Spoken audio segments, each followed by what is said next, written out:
Today we will be explaining the entire story of solo leveling in only 10 minutes. Well, no time to waste, let's get started.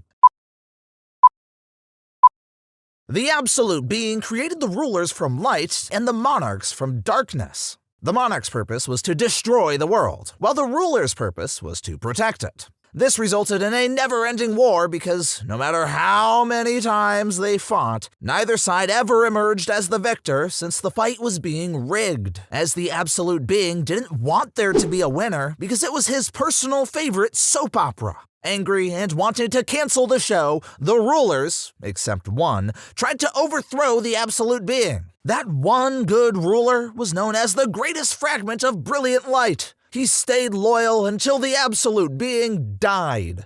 But the Absolute Being had cleverly hidden a power inside his only loyal follower. So, just before the ruler died, he was reborn as the 9th monarch, the Shadow Monarch Ashbourne.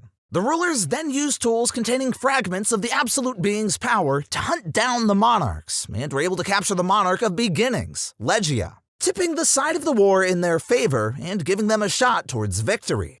Realizing this, the Shadow Monarch Ashbourne offered his help to the monarchs. However, the Shadow Monarch's overwhelming power led him to being betrayed by the Beast Monarch and the Monarch of White Flames. This led Ashbourne into hiding, resulting in the monarchs being beaten by the rulers and forcing them into hiding in the gaps between dimensions. The war went to Earth, nearly wiping out all of humankind. So, the rulers turned back time with the Cup of Reincarnation in order to save humanity. But it was too late, as the Earth was too weak to withstand the fight between them and the monarchs. So, gates and hunters were formed on Earth to reinforce the human world with mana so that it wouldn't be destroyed during their rematch with the monarchs, as both the rulers and monarchs needed to use the human vessels to descend to Earth. The hunters were categorized based on strength, with the rankings starting from E rank, not much stronger than your average human, to the National Hunter rank, capable of destroying a whole city by themselves. Our main protagonist, Sung Jin Woo, is an E rank, aka the world's weakest hunter, who only works as a hunter because someone has to pay for his sick mother's hospital bills after his father did a disappearing act on his way to buy some milk. Just joking. His dad got trapped in a dungeon and was approached by a ruler to become a vessel to kill the Shadow Monarch. Jin Woo entered a dungeon, as he usually does, but this particular dungeon turned out to be a double dungeon, which trapped all of them. Must be a family curse. The statues inside kill nearly all of them off, with Jin Woo being left behind as others are able to safely escape. Before he draws his last breath, a mysterious system offers him the chance to become a player. Not wanting to die, Jin Woo accepts the offer. Jin Woo then wakes up in the hospital and is immediately interrogated FBI, open up! by the Korean Hunters Guild inspectors because they suspect he might have had a double awakening. They make him take another test, but psych! He is still an E-rank hunter. After they leave, Jin Woo opens the mysterious game-like system, which gives him daily tasks he must complete before the day runs out, or he will be punished. With each task Jin Woo completes, he receives awards such as increased strength, agility, height, muscles, and looks. A now ripped but broke Jin Woo decides to join a group of hunters who need 2 more members to clear a C-rank dungeon. Once they reach the boss monster, the group traps Jin Woo and a rich sucker, Yoo Jin Ho, with the boss monster while they go on a break. Jin Woo solos the boss monster and kills off the group when they return from their break. After leaving the dungeon, Jin Ho asks Jin Woo to help him become a guild master in exchange for a nice sum of 30 billion won, which he agrees to. The breakneck speed at which they clear dungeons attracts the attention of An Sang-min, a high-ranking employee of the White Tiger Guild, but ends up getting scammed into buying Jin Woo and Jin Ho's dungeon reservation for more than 10 times the original price. Jin Woo receives a notification from the system to undergo a job change in a dungeon, with the condition being that the longer he lasts in the fight against the dungeon masters, the better his chances of getting a good job. Jin Woo manages to defeat all the monsters in the dungeon, because plot, resulting in his job being changed to Necromancer, someone who can summon the dead as minions. He uses this power to acquire his first major shadow, Egress. During Jinwoo's visit to his sister's school, her teacher asks Jinwoo to talk to his sister's friend about the dangers of being a hunter, since he is also a hunter. Jinwoo agrees and reaches out to An Sang-min and secures a spot for both of them in one of the White Tiger Guild's training sessions for new recruits, in an effort to discourage Han Sung-yi, his sister's friend, and E-Rank from being a hunter. However, the outing goes horribly wrong when the dungeon gates turn red, trapping them all inside. Taking his brand new powers out for a spin, Jinwoo clears the dungeon and acquires his second and third major shadows, Tank and Iron. During the fight with the boss monster, Jinwoo learns that the monsters from the dungeons are being compelled by a voice to kill all humans. After the Red Gate incident, Jinwoo enters the Demon Castle, an S-rank instant dungeon created by the system. There, he level up and finds 2 more of the 3 items required to make the Holy Water of Life, a potion that can cure his mother's illness. Deciding to come back later, Jinwoo leaves the Demon Castle and finally goes for a re-evaluation test. Surprise face, he is now an S-rank hunter! Since the results of his re-evaluation would be publicly announced after 3 days, Jinwoo decides to go undercover as a porter in an A-rank dungeon, just to see how it looks. And, surprise, surprise, they all get trapped in the dungeon by the dungeon boss. Oh my god!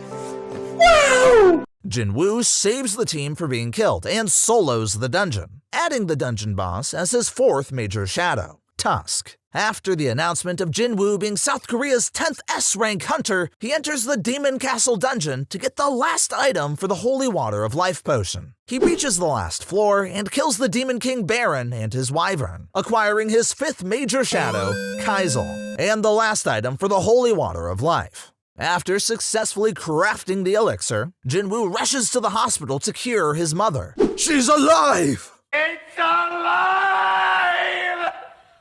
Meanwhile, South Korea and Japan are planning to raid on Jeju Island after an ant escaped on the island and massacred a small town. Jinwoo turns down the offer to join the raid on Jeju, but later comes to the rescue when the Ant King nearly wipes out all the S-rank hunters. Jinwoo kills the ant and adds him as his 6th major shadow, Beru. With Jinwoo's help, the rest of the hunters are able to kill off the remaining ants and successfully reclaim Jeju. After the raid, America tries to recruit Jinwoo as their hunter, with promises of having the only Awakener, Norma Selner, who is capable of upgrading the abilities of hunters to upgrade his stats.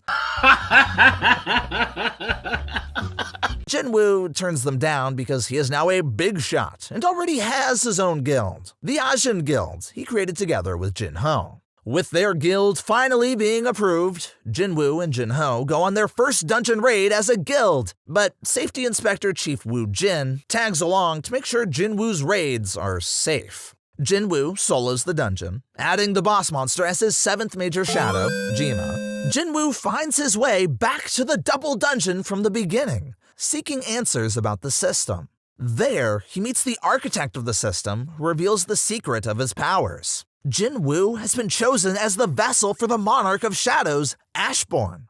The architect tries to awaken the shadow of monsters in Jinwoo's body. However, Ashbourne has no intention of taking control of Jinwoo. Instead, he transfers his powers to Jinwoo, his heir, bestowing him his black heart. The architect realizes the betrayal too late and is defeated by Jinwoo. Back in Tokyo, Japan, a giant S-rank gate suddenly appears, leaving Japan's government scrambling for a way to clear it, as they lost most of their S-rank hunters on the raid on Jeju Island.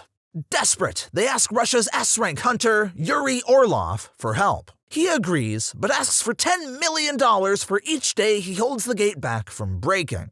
However, Yuri Orlov is unable to hold it back and is killed the moment the gate breaks. So Jinwoo comes to Japan's aid and kills the monsters, including the Monarch of Beginnings, Legia, who was trapped in the dungeon.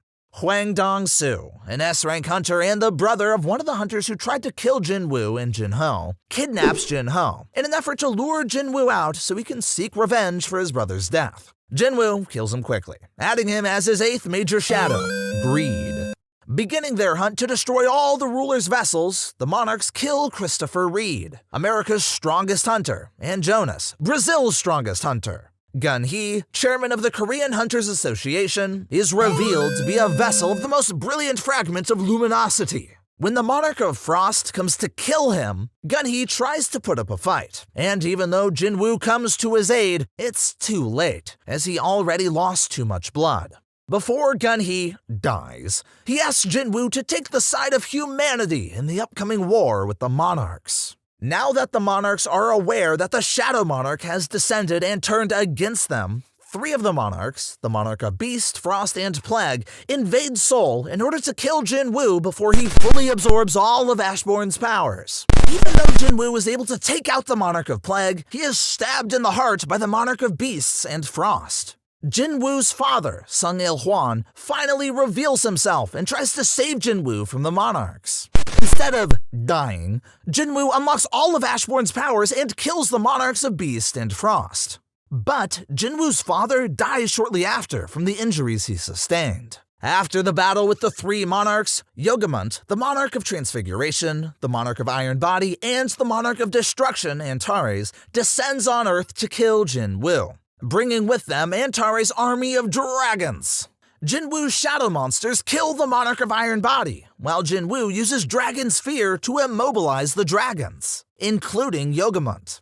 Jinwoo then drags off Antares to a remote location. Antares asks Jinwoo to join him, but Jinwoo tells him to fuck off. Engrossed in the fight, Antares realizes it's too late, that he has been lured into a trap, and the ruler's armies have surrounded him. He is stabbed by the ruler's spears and killed.